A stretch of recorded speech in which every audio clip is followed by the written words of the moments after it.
আসসালামু আলাইকুম। রান্না করতে আসলাম। এই যে আলু দিয়ে মুরগির মাংস রান্না করব। এখানে পেঁয়াজ কাঁচামরিচ কেটে নিয়েছি। এখানে এলাচ, গোলমরিচ আর আছে লং, এটা গুঁড়ো করে নিয়েছি। সাথে দারচিনি আছে। এখানে আদা বাটা আছে। এখানে রসুন বাটা আছে বক্সে। তো রান্নাটা বসাই দিই, দেখতে থাকেন। এই যে কড়াইটা বসাই দিলাম। এই কড়াইতে মুরগির মাংসটা রান্না করব। চুলাটা আমি জ্বালাই দিলাম।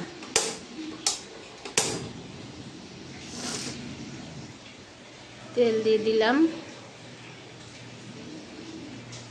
পেঁয়াজ কুচি, কাঁচামরিচ, পেঁয়াজটা কাঁচামরিচটা ভেজে নেব।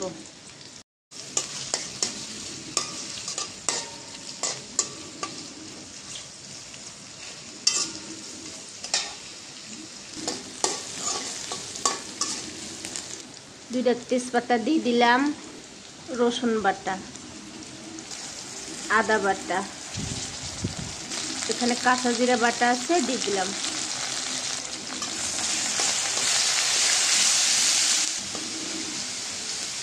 মশলা কষাবার জন্য একটু পানি দিয়ে দিলাম। মরিচের গুঁড়া, হলুদের গুঁড়া, ধনিয়ার গুঁড়া, লবণ, এই যে মশলা গুঁড়ো করে রেখেছিলাম দিয়ে দিলাম। ভালো করে এখন নাড়াচাড়া দেব।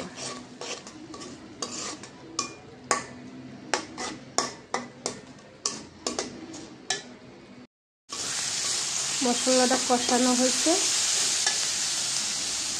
মুরগির গোশ আর আলু একসাথে দিয়ে দিলাম। একসাথে কষাই নেব।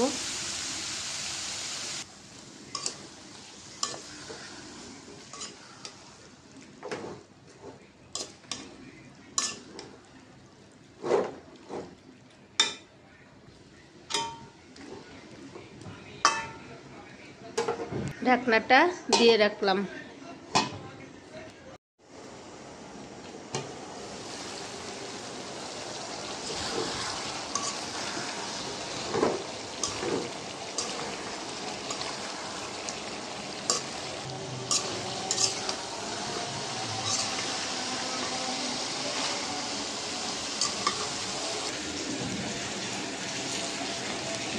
গোশটা কষানো হয়েছে।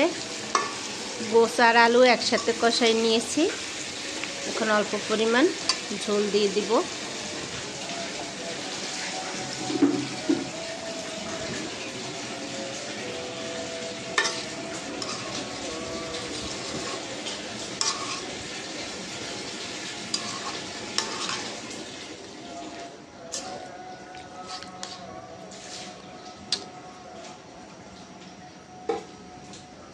ঢাকনাটা দিয়ে রাখলাম।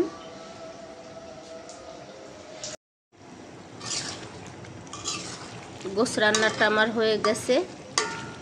আমি এখন জিরার গুঁড়া দেব।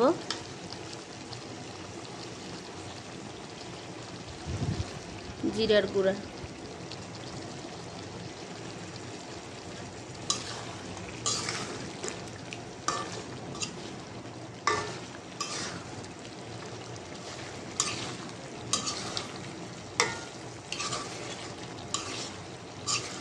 ভালো করে নাড়াচাড়া দিয়ে দিলাম যেন জিরার গুঁড়াটা ভালো করে মিশে যায়।